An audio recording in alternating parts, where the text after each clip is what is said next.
Qu'est-ce qui arrive le premier au sol? Qu'est-ce qui arrive le premier au sol? L'épaule, la tête, le haut du corps. Action partenaire, c'est pas du corps qui arrive le premier au sol. Les deux sont possibles, hein, puisque ils font les deux. Ça va? Et vous allez essayer maintenant de ne pas passer la tête la première. Alors comment vous allez vous y prendre? Là, j'ai posé mon oreille et j'ai tout au sol. Okay. Maintenant, il me faut un appui pour pouvoir pousser. Je vais sortir ma jambe opposée à mon oreille et je vais pousser dans le sol. Pour l'instant, je vais faire ça. Je vais me servir de mes jambes. Donc, je prends longtemps. Hein. Si jamais je dois lâcher, je lâche.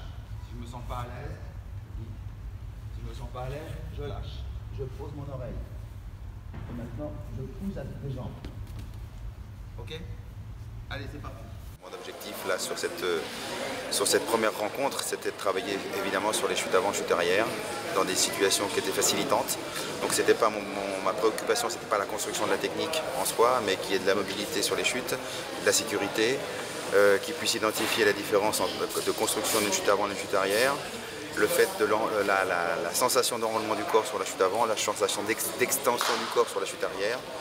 Et puis surtout véritablement aussi la sécurité, quoi. Je crois que ce qui est important. Puis alors après, bon, bah, tout le reste il nous est greffé là-dessus.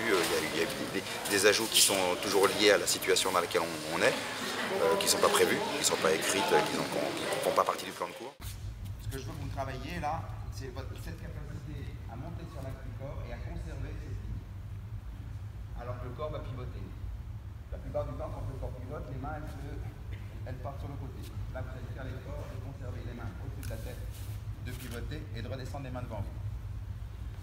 Pour le hooker, la difficulté, ça va être de tenir.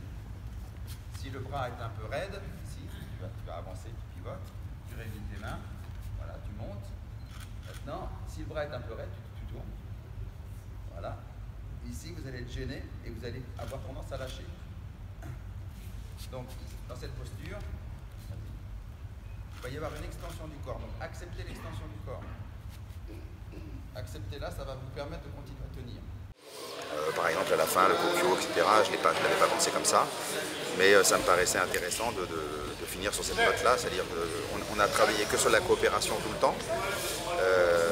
Donc, au moment de partir, se dire oui, il n'y a pas que ça, quoi. Et notamment, justement, quand on a une contradiction à régler, quelqu'un qui ne veut pas faire ce qu'on a envie de faire, qu'est-ce qui se passe? Et donc ça laisse, normalement, pour moi, dans ma conception personnelle de l'enseignement, ça laisse une question en suspens, qui n'a pas de réponse forcément, et on espère qu'ils reviendront dans les stages suivants pour venir chercher la réponse.